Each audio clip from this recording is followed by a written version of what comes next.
Jangan lupa subscribe woi di channelnya Mas Edi Donghua. Dengan menggunakan pelindung laut luas, Tangsan seorang diri menerobos benteng Jeling untuk mengambil kembali Trisula Dewa Laut. Setelah mengingat perkataan Grandmaster yang pastinya Bibidong akan menyiapkan jebakan di sekitar Trisula, Tangsan akhirnya dengan sangat berhati-hati perlahan-lahan memasuki benteng Jeling.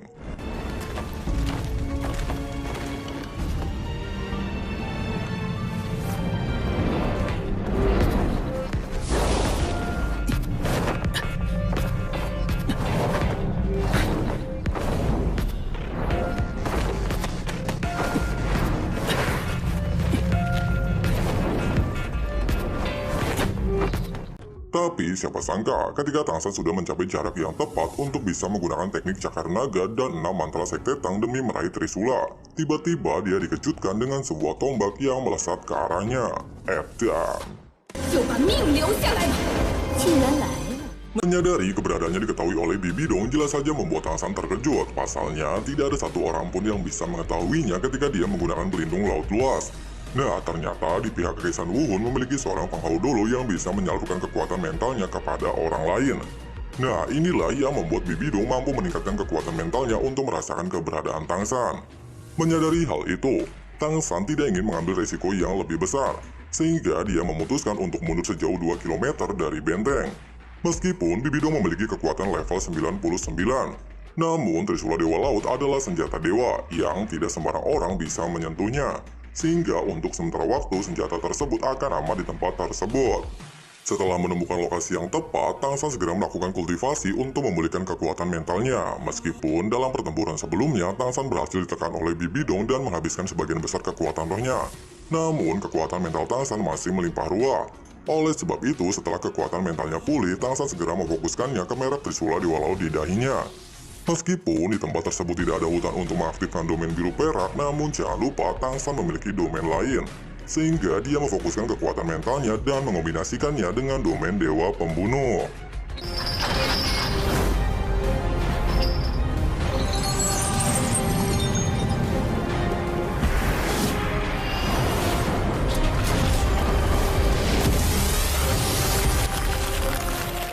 Melihat hal itu, jelas saja membuat Bibidong sedikit terkejut. Pasalnya, Tangsan seorang diri berani menerobos masuk ke benteng Jeling. Bahkan kali ini, dia berhenti sejauh 2 km yang tidak bisa dijangkau oleh kekuatan roh. Namun, tidak lama, Tangsan segera memberikan jawabannya. Dia dengan tajam membuka matanya. Sebuah cahaya merah dan kuning melesat lurus ke arah Bibidong. Namun, ketika cahaya tersebut hampir mengenai Bibidong, dan Bibidong telah mengerahkan seluruh kekuatan mentalnya untuk menerima serangan dari Tangsan. Secara mengejutkan, serangan itu berubah arah dan jatuh tepat ke Trisula Dewa Laut. Menyadari hal itu, tanpa ragu Bibidong melompat ke arah Trisula Dewa Laut. Meskipun Bibidong sangat cepat, tetapi kecepatannya tidak akan bisa menandingi kecepatan cahaya. Dan Trisula Dewa Laut tiba-tiba meledak dengan cahaya keemasan.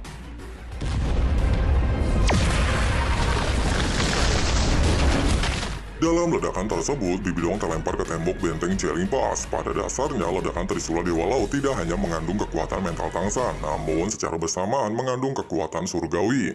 Sementara itu, Tangsan diam-diam kembali menuju benteng Jeling dan menggunakan kekuatan mentalnya untuk menarik Trisula Dewa Laut. Kemudian dia bergegas pergi meninggalkan benteng Jeling, bahkan dia tidak melirik Bibidong yang terluka parah. Dijelaskan dalam perang kali ini, Bibidong membawa 9 Penghau Dolo dari Kekaisaran Wuhun.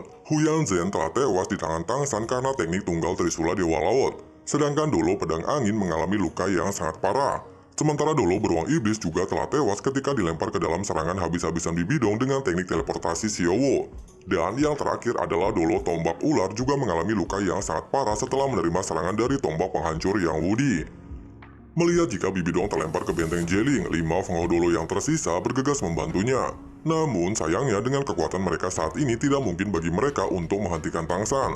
Pasalnya bahkan Bibidong yang terkuat di tempat itu tidak mampu untuk melawannya.